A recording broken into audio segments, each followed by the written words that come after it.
سمندری طوفان wiper joy Karachi سے صرف 460 کلومیٹر دور 40 فٹ بلند لہروں پر مشتمل طوفان کا کراچی اور ٹھٹھہ سے فاصلہ کم ہونے لگا۔ تباہی اور جانی نقصان سے بچنے کے لیے سول انتظامیہ اور فوج متحرک۔ محکمہ موسمیات کے مطابق بحیرہ عرب میں طوفان کی شدت میں کمی آنے لگی۔ ساحلی علاقوں میں آج شدید بارش کا امکان ہے۔ ممکنہ سمندری طوفان وائپر جوائے کے پیش نظر کراچی کے ساحلی علاقوں میں سمندر کے پانی کی سطح میں اضافہ ہو گیا۔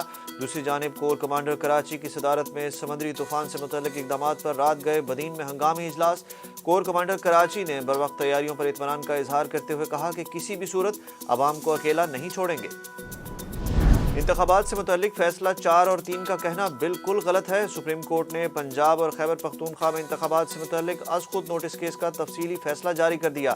بروقت انتخابات کا انعقاد پارلیمانی جمہوریت کے لیے انتہائی ضروری قرار دیتے ہوئے سپریم کورٹ نے کہا کہ قانون میں خلا ہونے کو انتخابات کی تاریخ نہ دینے کی وجہ نہیں بنایا جا سکتا۔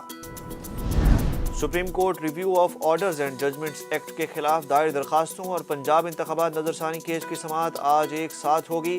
چیف جسٹس پاکستان عمر عطا بندیال کی سربراہی میں 3 رکنی بینچ سماعت کر رہا ہے۔ خصوصی بینچ میں جسٹس اعجاز الاحسن اور جسٹس منیب اختر بھی شامل۔ الیکشن کمیشن نے سپریم کورٹ کے انتخابات میں تاریخ دینے پر اعتراض اٹھایا تھا، جبکہ آج دوران سماعت attorney general review and judgments act پر حکومتی موقف سے عدالت کو آگاہ کر رہے ہیں۔ عمران خان کی جناح ہاؤس حملہ سمیت 3 مقدمات کی ضمانتوں میں 30 جون تک توسیع کر دی گئی۔ چیئرمین تحریک انصاف عدالت کے روبرو پیش نہ ہوئے۔ سابق وزیر اعظم کی 1 روزہ حاضری معافی کی درخواست منظور کر لی گئی۔ درخواست میں موقف اختیار کیا گیا کہ رات کو سفر کر کے اسلام آباد سے تاخیر سے لاہور پہنچا۔ میری عمر 70 سال سے زائد ہے، سفر کی تھکاوٹ ہے۔ عدالت سے 1 روزہ حاضری معافی کی درخواست منظور کرنے کی استدعا کی گئی۔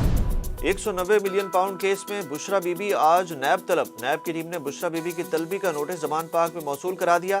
نوٹس کے متن کے مطابق بشرا بی بی کو تفتیش کے لیے پیش ہو کر بیان ریکارڈ کرانے کی ہدایت کی گئی ہے۔ نیب نوٹس میں کہا گیا کہ آپ کو 1 اور 7 جون کو بھی طلب کیا گیا تھا، بار بار بلوانے پر بھی آپ شامل تفتیش نہیں ہوئے۔ بشرا بی بی خاندان کے کسی مرد رکن کے ساتھ نیب دفتر میں پیش ہوں۔ 9 مئی کے شرپسندوں کے خلاف کیسز ملٹری ایکٹ کے تحت چلانے کی قرارداد قومی اسمبلی سے منظور ہو گئی۔ اسپیکر راجہ پرویز اشرف کی زیر صدارت قومی اسمبلی کا اجلاس ہوا، جس میں وزیر دفاع خواجہ آصف نے پی ٹی آئی کے خلاف قرارداد پیش کی۔ خواجہ آصف کا کہنا تھا کہ ایک منصوبے کے تحت فوجی تنصیبات پر حملے کیے گئے۔ میاں والی ایئر بیس پر 85 جہاز موجود تھے جن کو جلانے کی کوشش کی گئی۔ 9 مئی کے واقعات کے تمام شواہد موجود ہیں۔ وزیر دفاع نے کہا کہ جنہوں نے جہازوں کو نشانہ بنایا، قلعہ بالا حصار کو نشانہ بنایا گیا۔ آرمی ایکٹ کے تحت کیس چلے گا۔ روس نے بین الاقوامی فورمز پر پاکستان کے ساتھ تعاون کو مزید فروغ دینے کا اظہار کر دیا۔ روسی وزیر خارجہ سرگئی لاروف نے کہا کہ پاکستان کے ساتھ مل کر ایک زیادہ مؤثر اور کثیر الجہتی جمہوری عالمی نظام کی تشکیل کے لیے کام کرنا چاہتے ہیں۔ دونوں ممالک کے درمیان سفارتی تعلقات کی 75ویں سالگرہ کے موقع پر روسی وزیر خارجہ نے ویڈیو پیغام میں کہا کہ ماسکو دہشت گردی اور دیگر سیکیورٹی خطرات سے نمٹنے کے لیے پاکستان کے ساتھ ایک اہم سیکیورٹی پارٹنر کے طور پر برتاؤ کرتا ہے۔ ہم پاکستان کو سرحد پار جرائم اور دہشت گردی سمیت مشترکہ سیکیورٹی چیلنجز اور خطرات سے نمٹنے کی مشترکہ کوششوں میں ایک اہم بین الاقوامی شراکت دار سمجھتے ہیں۔ ملک میں ڈالر کا ریٹ ہائی، روپیہ مزید گر گیا۔ ملکی تبادلہ منڈیوں میں 28 پیسے مہنگا ہو کر ڈالر کی خرید و فروخت 287 روپے 90 پیسے میں جاری۔